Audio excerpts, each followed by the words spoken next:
ما شاء الله لا حول ولا قوة إلا بالله العلي العظيم وصلى الله على محمد وآله الطاهرين السلام عليكم ورحمة الله وبركاته۔ اللہ تبارک و تعالیٰ کا شکر ہے کہ میں کراچی سے تاج العلماء مولانا محمد نقی نجفی علی اللہ مقاموں کا پوتا علی احمد آپ کی خدمت میں سورہ مبارکہ اسرا کے رکوع نمبر 5 کی آیات کے ساتھ حاضر خدمت ہوں۔ سورہ اسرا یا سورہ بنی اسرائیل قرآن مجید کا 16 نمبر کا سورہ ہے۔ اس کے 15 رکوع میں 12 آیات ہیں جن کے نشانات ہیں 41 سے لے کر 52 تک۔ آیت نمبر 41 سے تلاوت کی ابتدا کر رہا ہوں۔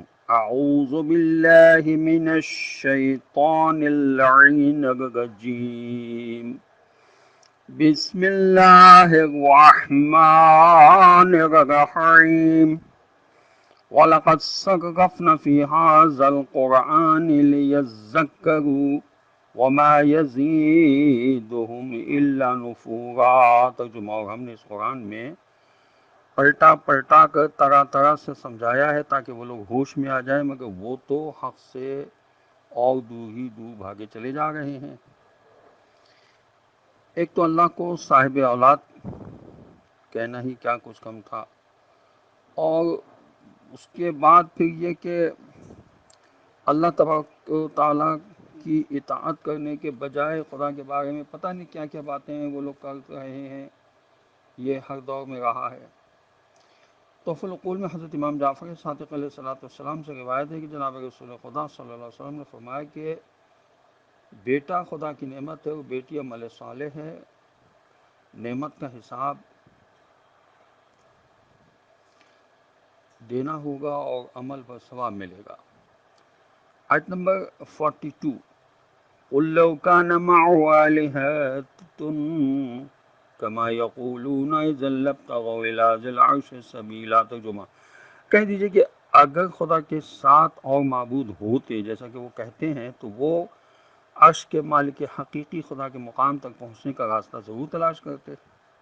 مطلب یہ ہے کہ اگر اللہ کے سوا دوسرے خدا ہوتے تو وہ خود عرش کے مالک بننے کی کوششیں کرتے، کیونکہ عرش ساری کائنات کا پائے تخت ہے۔ اللہ کے سوا اگر دوسرے خدا ہوتے تو یہ ہرگز ممکن نہ ہوتا کہ ہر معاملے میں ایک دوسرے کے مکمل موافق ہوتے۔ اس لیے ایک عظیم کائنات کے نظام کو اتنی مکمل ہم آہنگی کے ساتھ نہ چلا سکتے۔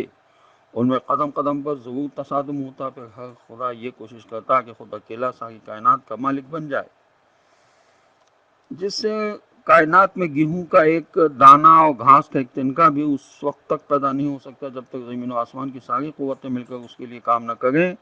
اس کائنات کے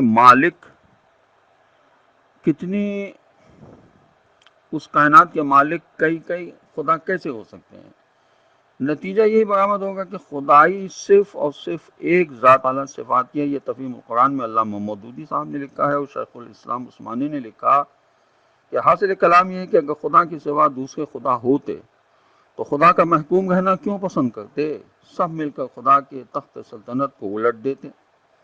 اب اگر یہ کہا جائے کہ عرش کے مالک کے مقابلے پر ان کی کیا چلے گی، تو پھر ایسی عاجز مخلوق کی عبادت کرنے سے بڑی حماقت کیا ہوگی؟ اور اگر یہ کہا جائے کہ عرش کے مالک کو خوش کرنا اور اس کا قرب حاصل کرنا یہ خدا اپنے لیے ضروری سمجھتا ہے، تو پھر ان کو کیوں پوجا جائے؟ اسی کی بندگی کیوں نہ کی جائے جس کو یہ دیوتا بھی اپنا خدائے اکبر سمجھتے ہیں۔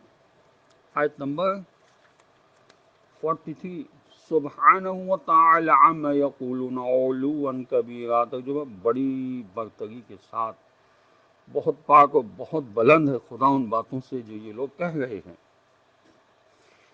تفہیم القرآن میں علامہ مودودی صاحب نے لکھا کہ سبحان اللہ کے معنی یعنی ساری کائنات اور اس کی ہر چیز اپنے پورے وجود سے اس حقیقت کی گواہی دے رہی ہے کہ جس نے اس کو پیدا کیا ہے اس کی ذات ہر قسم کے عیب اور کمزوری سے پاک ہے، اس لیے وہ اس سے بھی بالکل پاک ہے کہ خدائی میں اس کا کوئی شریک ہو۔ آیت نمبر 44، تسبح له السماوات السبع والأرض ومن فيهن وإن من شيء إلا يسبح بحمده ولكن لا تفقهونه تسبيحهم إنه كان حليما غفورا۔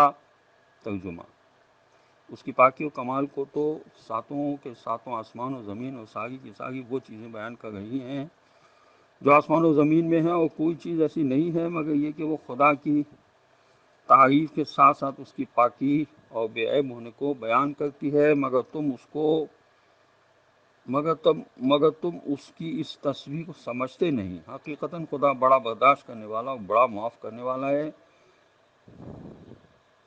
ہر چیز کا خدا کی تصویر کرنے کا مطلب یہ ہے کہ ہر چیز زبان حال سے خدا کے صانع، خالق، حکیم اور انتہائی با کمال ہونے کو بتا رہی ہے۔ یہ تفسیر رول بیان میں لکھا ہے، اور اسی تفسیر میں یہ بھی لکھا ہے کہ ایک دفعہ حضرت داؤد نے فرمایا کہ آج رات میں ایسی تسبیح پڑھوں گا کہ جو آج تک کسی نے نہ پڑھی ہوگی۔ جیسے ہی یہ فرمایا تو گھر کے ایک کونے سے ایک مینڈک نے پکار کر کہا، اے داؤد علیہ السلام، آپ علیہ السلام آج رات تسبیح پڑھنے پر فخر کر رہے ہیں، جبکہ میں 40 سال سے مسلسل خدا کا ذکر کر رہا ہوں، ایک لمحے کے لیے بھی زبان کو میں نے نہیں روکا، کبھی کبھی تو مجھے کھانا بھی نصیب نہیں ہوتا مگر خدا کے ذکر کی لذت و حلاوت کی وجہ سے مجھے کھانے کا خیال بھی نہیں آتا۔ تو حضرت داؤد علیہ السلام نے پوچھا، کیا تسبیح پڑھتے ہو؟ اس نے کہا، پاک ہے وہ ذات جس کی تسبیح ہر زبان پر ہے، اور پاک ہے وہ ذات جس کا ذکر ہر مکان میں ہے۔ اسی لیے کہا جاتا ہے کہ جانوروں کے منہ پر نہ مارو۔ تفسیر نور الثقلین میں لکھا ہے کہ حضرت امام محمد باقر علیہ السلام سے روایت ہے کہ جناب رسول خدا صلی اللہ علیہ وسلم نے ارشاد فرمایا، جانوروں کے منہ نہ داغو اور ان کے منہ پر نہ مارو، کیونکہ وہ خدا کی حمد و ثنا کرتے ہیں، اور کوئی پرندہ صحرا اور دریا میں شکار نہیں کرتا مگر وہ اپنی تسبیح ترک کرنے کی وجہ سے۔ آیت نمبر 45۔ وَإِذَا قَرَأْتَ الْقُرْآنَ جَعَلْنَا بَيْنَكَ وَبَيْنَ الَّذِينَ لَا يُؤْمِنُونَ بِالْآخِرَةِ حِجَابًا مَسْتُورًا۔ ترجمہ: جب آپ صلی اللہ علیہ وسلم قرآن پڑھتے ہیں تو ہم آپ صلی اللہ علیہ وسلم کے اور ان کے درمیان جو آخرت کو نہیں مانتے ایک چھپا ہوا پردہ ڈال دیتے ہیں۔ علامہ علی نقی صاحب نے اپنی تفسیر فصل الخطاب میں لکھا ہے کہ اگرچہ وہ آنکھوں سے نظر نہیں آتا مگر غور و فکر کرنے سے اس کے آثار سمجھ میں آ سکتے ہیں۔ اس کا مطلب یہ نہیں ہے کہ حقیقتاً خدا نے منکرین حق کے کانوں میں پردے ڈال رکھے ہیں، بلکہ اس کا مطلب یہ ہے کہ جب منکرین حق اختیاراً حق کی طرف سے بے توجہی برتتے ہیں تو پھر خدا ان سے حق سننے، سمجھنے اور اس پر غور کرنے کی توفیقات چھین لیتا ہے۔ پھر ان کی حق دشمنی ایک لا علاج مرض کی شکل اختیار کر لیتی ہے۔ اسی لا علاج مرض کی کیفیت کو بطور کنایہ اس طرح بیان کیا گیا ہے کہ جیسے ان کے کانوں پر پردے پڑ چکے ہیں اور وہ بہرے ہونے کی وجہ سے حق کی آواز نہیں سن رہے ہیں۔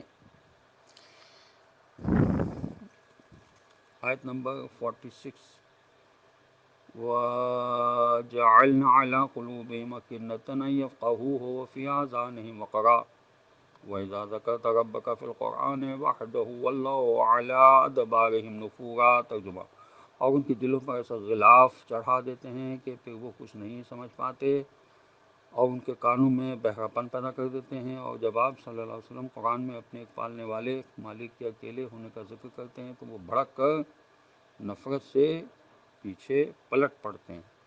تفسیر صافی میں بحوالہ کافی لکھا ہے کہ حضرت امام جعفر صادق علیہ السلام سے روایت ہے کہ جناب رسول خدا صلی اللہ علیہ وسلم جب اپنے مکان میں داخل ہوتے تھے اور قریش کا مجمع آپ صلی اللہ علیہ وسلم کو گھیرے ہوتا تھا تو آپ صلی اللہ علیہ وسلم بلند آواز سے فرماتے، بسم اللہ الرحمن الرحیم، تو قریش سن کر بھاگ کھڑے ہوتے۔ اسی پر یہ آیت اتری۔ تفسیر قمی میں لکھا ہے کہ اسی طرح جناب رسول خدا صلی اللہ علیہ وسلم جب اپنی نماز تہجد میں قرآن شریف پڑھتے تو قریش آپ صلی اللہ علیہ وسلم کی میٹھی آواز سننے کے لیے جمع ہو جاتے، مگر جب آپ صلی اللہ علیہ وسلم بسم اللہ الرحمن الرحیم پڑھتے تو وہ بھاگ جاتے۔ آیت نمبر 47۔ نحن اعلم بما يستمعون به اذ يستمعون الیک وَإِذْ هُمْ نَجْوَى اذ یقول الظالمون ان تتبعون الا رجلا مسحورا۔ ترجمہ ہم خوب جانتے ہیں کہ وہ کس لیے آپ صلی اللہ علیہ وسلم کی طرف کان لگا کر غور سے سنتے ہیں، اور جب چپکی چپکی باتیں کرتے ہیں، کانا پھوسی کرتے ہیں، تو وہ کیا کچھ بکتے ہیں۔ جب وہ ظالم کہتے ہیں کہ تم جس کے پیچھے چل رہے ہو وہ تو ایک ایسا آدمی ہے جو سحر زدہ ہے، یعنی اس پر کسی نے جادو کر دیا ہے۔ شاہ ولی اللہ صاحب نے لکھا کہ آیت کا مفہوم یہ ہے کہ منکرین حق دشمنی کی وجہ سے قرآن کی آیتوں کو غور سے اس لیے نہیں سنتے کہ سمجھیں، اور غور کریں، بلکہ وہ صرف اس لیے غور سے سنتے ہیں کہ خوب قرآن پر اعتراضات کی بوچھا کر سکیں، اور خوب اچھی طرح سے خدا کے کلام کا مذاق اڑا سکیں۔ آیت نمبر 48، انظر کیف ضربوا لك الامثال فَضَلُّوا فَلَا يَسْتَطِيعُونَ سَبِيلًا۔ ترجمہ دیکھ لیجئے کہ وہ کس طرح سے آپ صلی اللہ علیہ وسلم کے لیے طرح طرح کی باتیں اور مثالیں بیان کرتے ہیں، غرض وہ گمراہ ہو گئے ہیں، ایسے گمراہ کہ اب وہ سیدھا راستہ پا ہی نہیں سکتے۔ تفہیم القرآن نے علامہ مودودی صاحب نے، اور تفسیر فصل الخطاب میں علامہ النقی صاحب نے لکھا ہے کہ محققین نے نتیجہ نکالا کہ کفار مکہ کا کبھی رسول صلی اللہ علیہ وسلم کو یہ کہنا کہ معاذ اللہ یہ جادوگر ہیں، اور کبھی یہ کہنا کہ نہیں شاعر ہیں، کبھی یہ کہنا کہ نہیں معاذ اللہ پاگل ہیں، یہ اس قدم متضاد بیانات از خود بتا رہے ہیں کہ ان کو حقیقت معلوم ہی نہیں تھی۔ اگر حقیقت معلوم ہوتی تو روز نئی بات گھڑنے کے بجائے ایک قطعی رائے بیان کر دیتے۔ نیز یہ نتیجہ بھی نکالا گیا کہ مشرکین خود اپنی کسی بات پر مطمئن نہیں تھے، ایک الزام لگاتے پھر وہ خود محسوس کرتے کہ بات جمی نہیں، اسے دوسرا الزام لگاتے۔ اس طرح ہر الزام پچھلے الزام کی تردید ہوتی۔ اگر کہتے کہ دیوانہ ہے تو اب متوازن کلام کس طرح بول رہے ہیں۔ تفسیر ماجدی میں لکھا ہے کہ آج بھی بڑے بڑے مستشرقین کا مقصد قرآن پڑھنے سے حقیقتوں کو سمجھنا نہیں ہوتا، بلکہ ان کا مقصد بھی یہی ہوتا ہے کہ غور سے پڑھ کر قرآن پر نئے نئے اعتراضات اٹھائے جائیں، دور سے دور کی کوڑی لائی جائے، پھر اس کا نام تحقیق ریسرچ رکھ دیا جائے۔ یہ تفسیر ماجدی میں لکھا ہے۔ آیت نمبر 49، وَقَالُوا إِذَا كُنَّا عِظَامًا وَرُفَاتًا إِنَّا لَمَبْعُوثُونَ خَلْقًا جَدِيدًا۔ ترجمہ، وہ اس لیے بھی گمراہ ہوئے کہ انہوں نے کہا کہ جب ہم ہڈیاں اور مٹی ہو کر رہ جائیں گے تو کیا ہم پھر نئے سرے سے اٹھائے جائیں۔ اس کے ماضی میں لکھا ہے کہ آج کے روشن خیالوں کی طرح جاہلیت عرب کے روشن خیال مادیین کا بھی یہی خیال تھا۔ اصل میں یہ انہی سرپروں کا قول ہے جو آج کے نام نہاد ڈاکٹرز اور ریسرچ اسکالرز اور مستشرقین رٹ لگائے ہوئے ہیں۔ آیت نمبر 50، قُلْ كُونُوا حِجَارَةً أَوْ حَدِيدًا۔ ترجمہ، آپ صلی اللہ علیہ وسلم کہہ دیجئے کہ تم پتھر ہو جاؤ یا لوہا بن جاؤ۔ تفسیر ماجدی میں لکھا ہے کہ مطلب یہ ہے کہ تم ہڈیوں، پرانے جسموں اور اعضاء کے دوبارہ زندہ ہونے پر تعجب کر رہے ہو، اس کا تو پھر بھی زندگی سے کبھی کوئی تعلق تو رہا ہے۔ اگر تم بالکل بے جان چیز جیسے لوہا یا پتھر بھی بن جاؤ گے تب بھی خدا تو بے جان چیزوں سے بھی لاکھوں دفعہ زندگی پیدا کر کے تمہیں دکھا چکا ہے، اس لیے وہ تمہیں لوہا پتھر ہو جانے کے بعد بھی تمہارا زندہ فرما دے گا۔ اس کے لیے یہ سب کچھ مشکل نہیں ہے۔ آیت نمبر 51، او خلقا مما یکبر فی صدورکم فسیقولون من یعیدنا قل الذی فطرکم اول مرہ فسینغضون الیک رؤوسہم وَيَقُولُونَ مَتَىٰ قُلْ عَسَىٰ أَن يَكُونَ قَرِيبًا۔ ترجمہ، یہ اس سے بھی کوئی زیادہ سخت مخلوق جو تمہارے دل و دماغ میں بہت بڑی ہو پھر بھی تم زندہ کیے جاؤ گے۔ تو اس پر وہ یہ کہیں گے کہ بھلا کون ہمیں دوبارہ زندہ کر کے لائے گا؟ کہہ دیجئے کہ وہی جس نے تمہیں پہلی مرتبہ پیدا کیا تھا۔ تو اس پر وہ تمہاری طرف دیکھتے ہوئے اپنے سر ہلا ہلا کر پوچھیں گے اچھا تو یہ ہوگا کب؟ آپ صلی اللہ علیہ وسلم کہہ دیجئے کہ بہت ممکن ہے کہ وقت قریب ہی ہو۔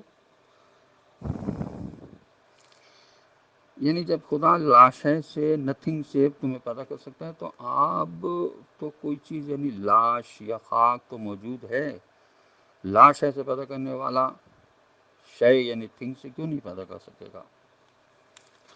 آیت نمبر 52 اس رکوع کی آخری آیت ہے۔ یوم یدعوکم فتستجیبون بحمدہ وَتَظُنُّونَ إِن لَبِثْتُمْ إِلَّا قَلِيلًا، ترجمہ جس دن وہ تمہیں پکارے گا تو تم اس کی تعریف کرتے ہوئے اس کو جواب دو گے اور تم یہ خیال کرو گے کہ تم اس دنیا میں تو بہت ہی کم وقت رہے۔